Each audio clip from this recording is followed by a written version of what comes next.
की जो तरबियत है, सबसे पहले तो ये बताइए कितना इम्पोर्टेंट एलिमेंट है, और ये मैसेज दीजिए कि इस पे कॉम्प्रोमाइज नहीं हो सकता।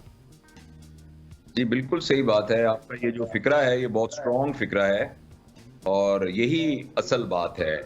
जब इंसान ने बाकी तमाम जानवरों की निस्बत इस कुर्राए अर्ज़ पर तरक्की इसलिए की है कि उसकी आने वाली नस्ल उसके पिछले शऊर को साथ लेकर पहली नस्ल से ज़्यादा बेहतर होती है, शऊरी तौर पर, अक़ली तौर के ऊपर। तो अगर हम इंसान की तरबियत, अपने बच्चों की तरबियत नहीं करेंगे, तो ये जो शऊर का सफ़र है, ये रुक जाएगा। और अगर हमारी तरबियत नेगेटिव हुई, तो ये सफ़र वापसी की तरफ जाना शुरू हो जाएगा। तो इसलिए बच्चों की तरबियत वालिदैन का बुनियादी काम है। जो बाकी काम है ना, करियर परस्यू करना है और डॉक्टर बनना है और इंजीनियर बनना है और जॉब करना, ये सब मीन्स हैं इस पर्पज़ को अचीव करने के लिए।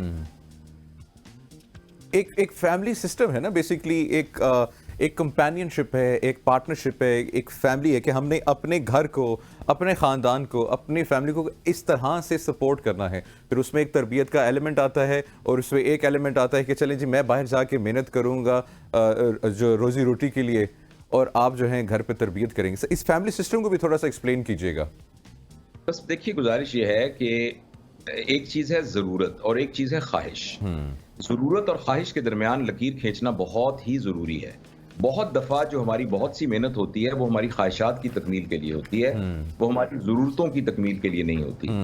वो ज़माना ज़्यादा दूर नहीं था कि जब लोग इस सिलसिले में ज़रा क्लियर थे, निस्बतन क्लियर थे, और वो ज़रूरियात के हिसाब से ही अपना टाइम रोज़गार के लिए खर्च करते थे। अब आप देखिए ना, आप एक मोटरसाइकिल खरीदें और वो मोटरसाइकिल 24 घंटे में से 18 घंटे वर्कशॉप में ही खड़ा रहे, तो उस मोटरसाइकिल खरीदने का क्या फ़ायदा? लिहाज़ा अगर हम दिन के 20-20 घंटे सिर्फ रोज़गार के काम के लिए अपने आप को खर्च कर दें, तो ये इसको कहाँ अक्लमंदी कहा जाएगा? वो जिस काम के लिए रोज़गार करना है, उस काम को इस्तेमाल करने का वक़्त कहाँ मिलेगा? तो बच्चों की तरबियत के हिसाब से तो ये बहुत ज़रूरी है, और ख़ास तौर पर बच्चों की ज़िंदगी के पहले 7 साल बहुत अहम हैं। उन्हीं 7 सालों में उनकी ज़िंदगी का पैटर्न डेवलप हो जाता है, एक तरह का स्केलेटन बन जाता है, जिसके ऊपर उनकी आइंदा ज़िंदगी की पूरी इमारत खड़ी होती है।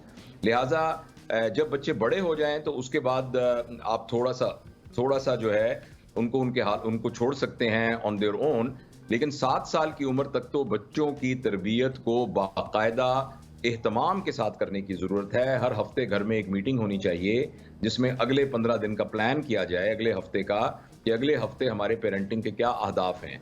बच्चे को के साथ क्या हमने सलूक करना है, बच्चे के साथ कहाँ उसको लेकर जाना है, बच्चों के साथ कौन-सी बातों की तरबियत करनी है, किस माहौल में उसको रखना है। पेरेंटिंग एक बहुत ही सीरियस काम है, और ये काम सीखने की ज़रूरत है, और इस पर तवज्जो देने की ज़रूरत है।